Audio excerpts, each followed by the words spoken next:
that North Korea has begun producing drones, specifically Shahed-type kamikaze drones, using technology provided by Russia, Moscow is transferring technologies and engineering solutions to Pyongyang that make it possible not only to create long-range UAVs, but also to significantly modernize short-range ballistic missiles such as the KN-23. Russia is also assisting in the development of North Korea's underwater nuclear program.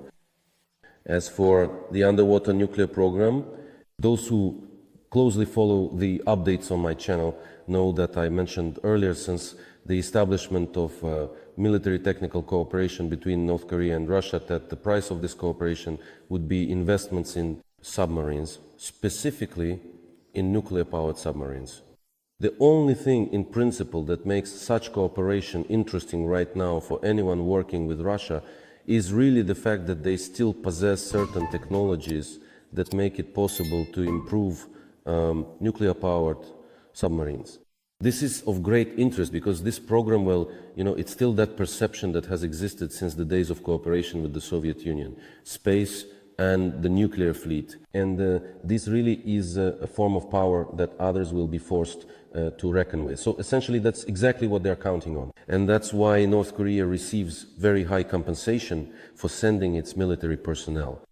At the same time, we see that such cooperation actually gives an impetus to the exchange of technologies. And now Russia will use North Korea as a large industrial base, which they will build up in order to concentrate production in a place they consider relatively safe for themselves, plus to constantly terrorize the West, plus to challenge the West.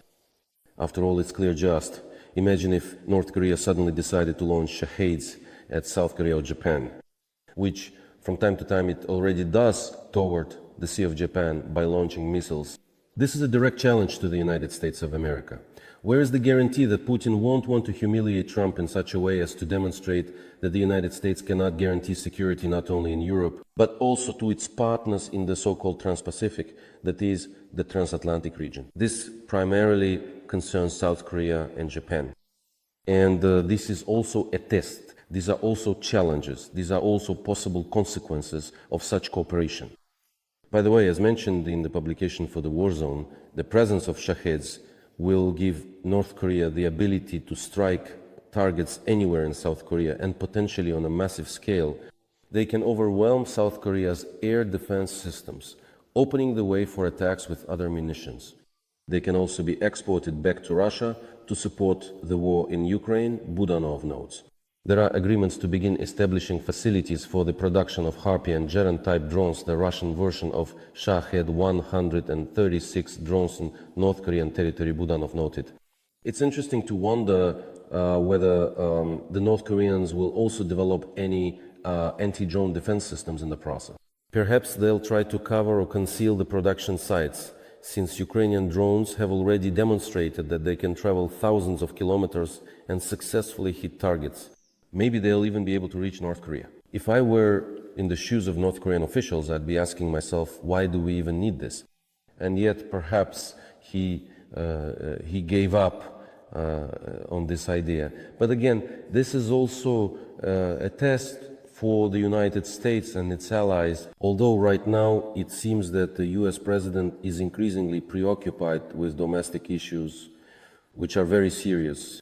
And in fact, something resembling a civil war is brewing in the United States.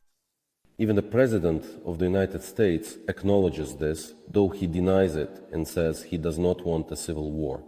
But you see, it's like in philosophy, this is one of the forms of denial according to Kant. In other words, if you deny something, it means you acknowledge the fact that it is possible. Yes, in the history of the United States, this happened from 1861 to 1865 in the 19th century. Is America prone to civil war under conditions of provocation, incitement, escalation? And we understand that Russia or China could be behind this. Anything is possible. It would only take waiting for a single spark that could ignite the flame. The first spark appeared back during Biden's presidency, when governors and representatives of the Republican Party who oppose migration processes tried to stoke the situation. At that time, Texas began building a wall and tightening measures on the southern borders, essentially on their own initiative, in defiance of federal law. At that time, the governor of Texas unilaterally decided to strengthen such security measures. Later, the court overturned this decision. President Biden did not dare to deploy the National Guard in Texas, a free state that was once even an independent country in the 19th century and later became part of the Confederate States of America. So what do we see now instead? We see that protests in California are not subsiding. There are very active demonstrations against the migration policy proposed by Trump. Clashes. And President Trump, unlike Biden, actually went ahead and deployed the National Guard without coordinating it with the state authorities. What is this about? In his executive order, Donald Trump referred to Title 10 of the United States Code, which defines the role of the military. Section 12,406 of this title allows the President to call up the National Guard for federal service in the event of an invasion, insurrection, or threat of insurrection, or if the President is unable to enforce the laws of the United States using regular forces. The provision adopted in 1878 generally prohibits the military from participating in civilian law enforcement. But this section 12,406 makes exceptions. The military cannot detain people, but they can provide security for immigration and customs officers. And in fact, this is how Trump deployed the National Guard, citing the relevant section of the Insurrection Act. But California appealed to the Supreme Court, and the lawsuit states that stationing troops in the state without the governor's consent violates federal law and the 10th Amendment to the U.S. Constitution, which protects states' rights. They also added that Trump did not consult with California Governor Newsom regarding his decision, which violates the requirement of the statute. The lawsuit demands that Trump's order be declared illegal and that an injunction be issued to prevent its enforcement. That's how it is. In other words, tensions are rising. We'll see what decision the court makes. Newsom is also an interesting politician. He is the governor of California and is considered one of the potential candidates to run in the next presidential election from the Democratic Party. Newsom represents a state with significant economic potential and port infrastructure. Silicon Valley and other economic, let's say, incentives and factors. And among other things, he advocates for deepening cooperation with China. He has visited China probably more often than any other governor. So that's also an interesting factor. A lot of things overlap. Are the Chinese interested in deepening the crisis in the US? Perhaps yes, but they are not the only ones provoking it. Certain actions of the federal government are also provoking it in their own way. And as soon as President Trump announced his inaugural address, I already noted then that the decision to intensify the fight against migration processes was quite tough and forceful, which could provoke serious socio-political unrest, protests, and even riots that could escalate into very serious actions, even larger in scale than those during the Black Lives Matter movements and similar others. That is why the situation is tense. Are the United States interested in deepening the crisis within Syria? Is Russia interested in deepening the crisis in the United States? Without a doubt, we understand that Putin dreams of nothing more than seeing as many divisions as possible in the United States. Washington was focused on solving its own domestic political problems and had less time to help maintain order and international law in the world. So, in fact, a lot of interests have converged here. And then there's also the internal situation in the United States. After all, it must be acknowledged that even without external interference, there are issues with migration processes. Obviously, those who voted for Trump support strengthening the fight against migrants. But there is also opposition to this, and it is growing. What is the situation? You see, when a state appeals to the court, specifically citing legal norms and standards that are firmly based on precedent law, which itself dates all the way back to the 19th century, after the broad consensus that emerged at the end of the Civil War era, and they then start drawing certain important provisions from there. This is in fact quite a serious and significant signal. Let's see how this will end up. But it's possible that other states may join in and take part in these protest actions. I wouldn't rule it out. Anything is possible, and internal confrontation will continue to grow. Meanwhile, the president of Ukraine, Volodymyr Zelensky, gave an interview to the Hungarian media outlet Valas Online. The very fact of this interview with the Hungarians is good, because it's important to communicate with the audience. After all, as we move towards the West, the European Union and NATO, we simply cannot ignore Hungary. Yes, Slovakia, Hungary, but right now they are being led by certain politicians. That doesn't mean that these political leaders, Fico, Orban or others, will remain in their positions forever. And that doesn't mean that Hungary or Slovakia will always stick to this particular course. No, that's absolutely not a given. Moreover, even Viktor Orban, despite all the confrontation, despite all the jabs at Ukraine still, did not go to Putin's May 9th parade. Moreover, not so long ago, the Hungarian Prime Minister gave an interview in which he noted that, Russia is not a threat to NATO since it can't even defeat Ukraine. Although German intelligence thinks somewhat differently.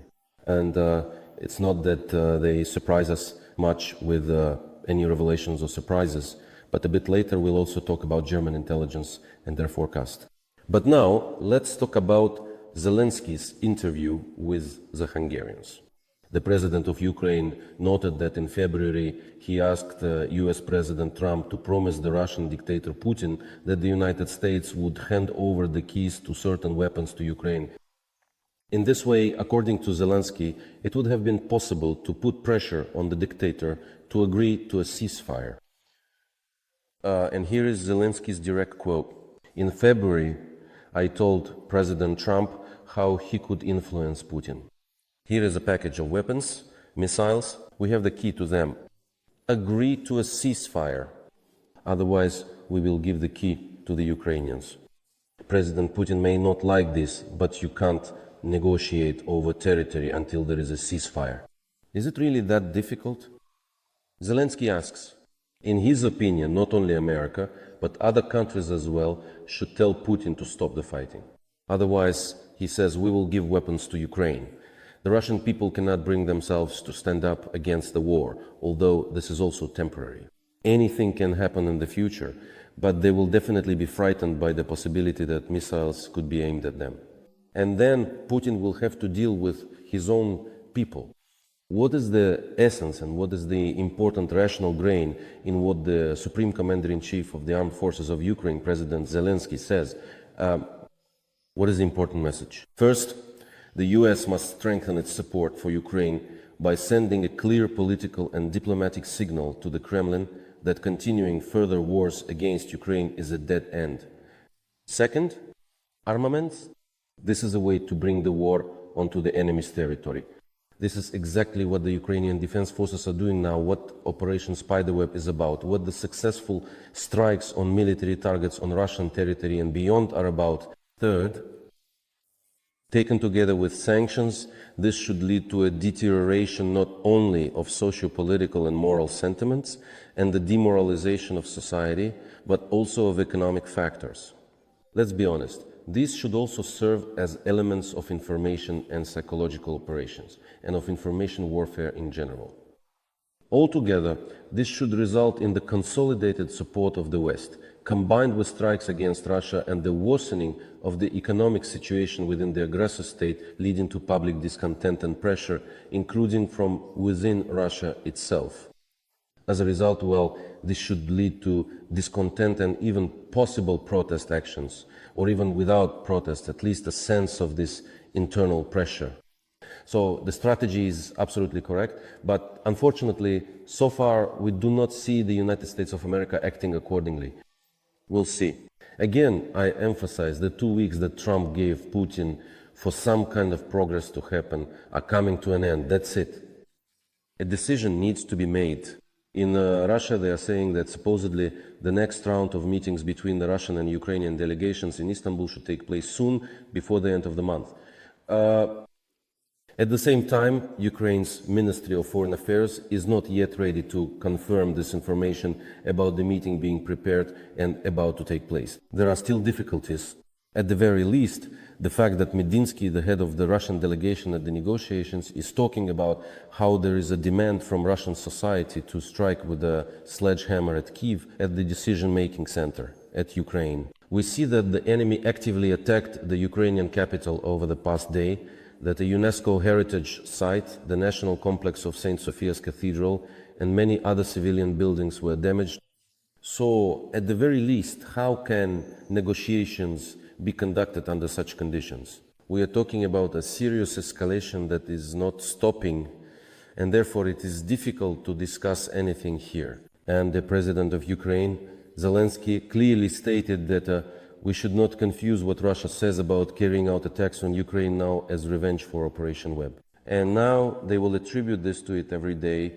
He clearly stated that Russia's massive attacks are not revenge for Web, but rather a war strategy aimed at annexing Ukraine and eliminating its independence. And the recent massive Russian attacks on Ukraine are not an act of revenge, but rather Russia's strategy throughout the entire war. That's all there is to it.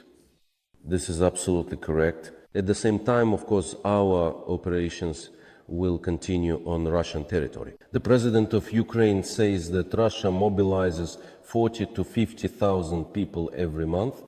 We can mobilize 27,000. I can tell you that for Ukraine, 27,000 is currently a high figure. And if we really are at such a point, then that is indeed a lot. Yes, unfortunately, we cannot compete with Russia due to obvious demographic and quantitative factors and parameters. But we can say that this figure is also quite high, and mobilization is a problem in every war, says Zelensky. Ukraine is no exception, because we want the war to end. People are tired. We can mobilize 27,000 people per month. Mobilization is possible for us because of martial law. No one else has experience of how to stop Putin. We were the ones who stopped him. And Zelensky says that Ukraine continues to receive hints and demands that mobilization should start from the age of 18. But, in the president's opinion, technology is the key, and the use of weapons, meaning the latest, innovative ones, should not be underestimated or downplayed. Now, moving on to the German intelligence forecast, Bruno Kahl, the head of the BND, Germany's intelligence agency, made a statement. He noted that there are no signs that the Russian dictator Putin has in any way changed his mindset or his desire to continue the war against Ukraine to the end. The latest document submitted by the Russian delegation in Istanbul is the best proof that they are in fact demanding capitulation and nothing more. And then Bruno Kahl goes on to say something that, by the way, you might have heard or perhaps already have on my channel. I've mentioned it more than once, but I'll quote it. Bruno Kahl says that they are almost certain and have intelligence data confirming that Ukraine is only a stage on Russia's path to the West. He emphasized, this does not mean that Germany expects Russian tank armies to move west. But we see that NATO's collective defense pledge will be put to the test, Kahl noted. Without disclosing details about intelligence sources, Kahl noted that Russian officials are anticipating confrontations that fall short of full-scale war, but could test whether the United States truly fulfills its commitments to NATO. They don't need to send tank armies for this, it's enough to send little green men to Estonia. Yes, I talked about this as well. And especially under threat is Zapad 2025, which will begin soon. The only thing I would like to note is that Russia is stockpiling tanks and IFVs and is not sending large numbers of them to the front in Ukraine right now. They are keeping them for a major demonstration against NATO. And it is possible that some of this equipment could cross the border of NATO countries. It's not out of the question. Or there could be other hybrid special operations. But this is not a reason to say that Ukraine should keep fighting and that there should be no ceasefire just to postpone the threat. The right conclusion for NATO and Europe is to stand shoulder to shoulder with Ukraine and provide maximum support in order to stop the Russian troops here and now. And this is what our efforts will be focused on.